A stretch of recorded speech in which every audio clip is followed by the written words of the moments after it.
Okay, so this week I've been asked to talk specifically about bullying because it's bullying awareness time, so that's what I've been asked to look at. And there is a link to special needs, but not always. So I'm going to do some of the links, but more than that. So one of the things about bullying is that there's both real bullying and perceived bullying. Both hurt just as much. Whether the child is really being bullied or just perceives that they're being bullied is in some ways almost, well, it's not irrelevant, but it affects how you then treat, how you then manage the situation. But either way, the child needs to feel listened to and there needs to be understanding. So before I look at there's so many areas, it's hard to know where to start. One thing I'm going to talk about is an assembly I once did. I've done more than once, but about how just because of how somebody looks on the outside doesn't necessarily tell the whole story. And what I did, and it's something that's very easy to do, is I got two very good apples, and one of them I injected with various food colourings. So from the outside you couldn't see there was any difference between them. I did it the night before so that it had time for the dye to really go right through the apple. And so I had these two apples, and I got the children to really say lovely things to one of the apples and to really insult the other one, to think of all the horrible things they could say to this other apple. And what then happened is that I then, I said, does it? And they're like, oh, this is silly, it doesn't make a difference. And then I cut open the two apples, and of course the apple where they'd said nice things, it didn't, it looked perfect on the inside. And the apple that they'd been insulting, when I cut it, the result of all the food dye, you could just see this sort of mouldy, disgusting looking apple. And we talked about how just because you can't see that what you're saying is having a negative effect doesn't mean that it isn't. So it's really important that we're kind to each other. And it was an assembly about how we treat each other and the fact that sometimes you can't see the hurt that lies beneath what you're saying and doing. So that's a simple assembly that looks at the whole idea of understanding when it comes to people who have been bullied. So we need to look at how we can help those who are being bullied. Now, I've got a puppet here, as you can see. I've chosen to bring the tortoise because, the tortoise goes right inside his shell, which a lot of people do when they are either not treating other people kindly or are the ones being treated unkindly. And in the same way as you trying to get the child to open up, we can get the tortoise to gradually emerge from the shell, have a look around, and then maybe retreat when something frightens it and gradually come back out. It's actually a surprisingly good puppet to use, and people do talk to it. The children will then talk to this puppet. As I've said before, when you're using puppets, you have to be confident with the puppet yourself. Keep the puppet slightly on the move so that it looks more real. Don't look at the puppet the whole time, so like I'm looking at you now, but I'm not, and then you just suddenly look down and just check it's okay. But it's always moving just slightly, and that's what helps it to look realistic. If you start doing the whole sort of like, here's a puppet, that doesn't get kids to open up. But if you've got it held close to you and doing small movements, then they're likely to talk to it.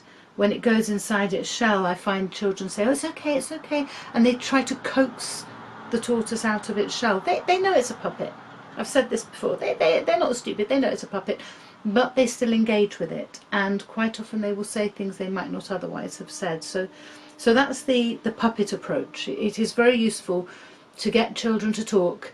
It sort of it distances themselves. They can sort of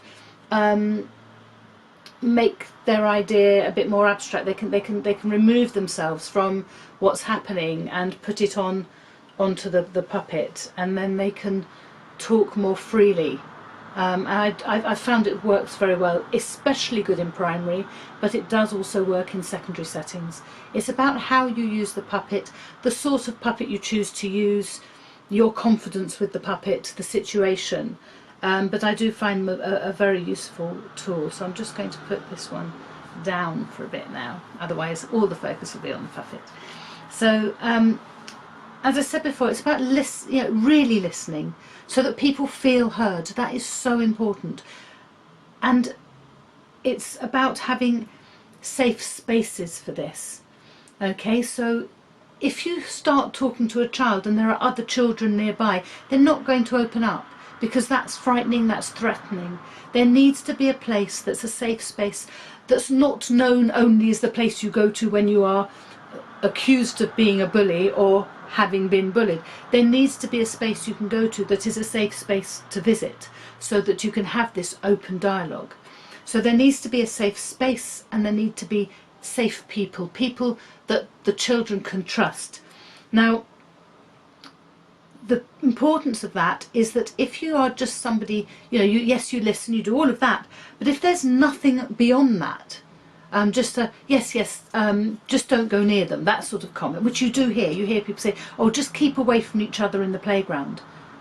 That makes it much harder for the child to feel they're really being listened to.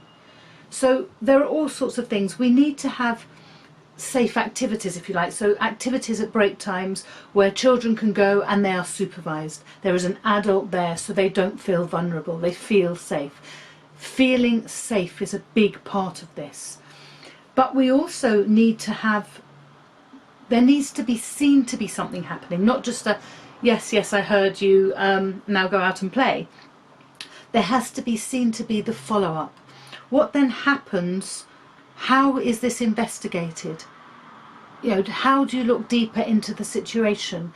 What consequences are there for inappropriate behaviour that has actually adversely affected somebody else? Sometimes, bullying's a difficult word, because there is intent and there is not intent, if you like. There was a child who asked an innocent question about somebody's cleft palate. And this child had been, the child who was with the cleft palate had been at the school for ages, and because they'd grown up with all the classmates from nursery, nobody had ever even noticed it even. It was just a part of this child. Then suddenly I think it was year 2, a new person joined the school and started saying, oh, you've got a funny lip, and all sorts of things that suddenly really upset this child, really upset them. And they were sort of saying, I'm being bullied. So the parents luckily were very understanding. They came in and spoke to the teacher and myself about it. And then we then spoke to the child with the child's parents, the child who had been making the comments. And the child who'd been saying it genuinely hadn't realised that what she was saying was hurtful. And this child who'd been saying hurtful things was in floods of tears. And the parents were sort of like, oh, I'm really sorry, I didn't bring our child up to be like this, oh my gosh, There was a dialogue, there was understanding, there was apology, there was a letter of apology written to the child, there were all sorts of stuff. And the child who'd been upset by the comments was no longer upset. That's the important thing. They felt that this had been addressed, the person who'd made the comments had been spoken to, had been made to understand why it was hurtful, and they felt much more comfortable with an outcome, and things were better after that. So if you just go in and just punish the child who said the comments that were hurtful, you haven't looked beyond that. She'd never seen a child with a cleft palate before and was just like, whoa, you've got a weird lip, what's wrong with that? Not realising and not thinking it through, because at the end of the day, these were 7-year-olds, they hadn't thought it through. But by having a consequence, having, investigated it, found out what was going on and followed through, it made a huge difference. So that's a concrete example of how it makes a difference. So the child who had been hurt could see the difference, could see what had happened. It happens across all age groups, but not just at school. There's bullying in the workplace. Quite often the person who is a perpetrator of something like that has got something going on in their own life. It could be that they've got a very uncomfortable home life. It could be they've been badly treated themselves. Whilst that needs looking at the same time, that doesn't make the person who's been hurt feel any better. So we need to look at it from both sides. We need to look at yes, you know, we need to investigate why somebody might be acting in a way that's causing harm to other people or hurt to other people. But there has to, even if there's a good reason, if you like, behind it, you know, there's a reason behind it, that doesn't help the person who's been hurt. They still need to see action being taken. They need to see a consequence, that it's not acceptable to behave this way, and we are going to look after you, we're going to keep you safe, and we're going to make sure people realise they can't behave this way. So the whole thing, it's a very complex issue. It's not just a matter of they did that, they got hurt, they get punished, it's over. It's not a matter of they did that, they get hurt, let's keep them separate in the playground. Those are not solutions. Those don't work it out. We need to take it seriously. We need to record incidences. We need to look at whether it is real or perceived. We need to look at the reasons behind, and we need to see consequences for actions, and real actions taken to make somebody who has felt threatened and vulnerable to then feel safe. It's much harder with the internet and cyberbullying, but there are also places of help because of the internet. So, you know, everything is a two-sided thing. It's not black and white. Bullying is not a black and white issue. It's a very serious issue. It needs to be taken seriously. We need to think about the person who is being hurt and the person who is doing the hurting.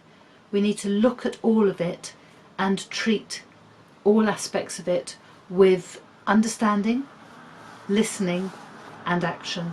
And I'm going to bring out my little tortoise one more time, just to show you that these little puppets, tiny though they are, can make a huge difference, because there's something safe to talk to.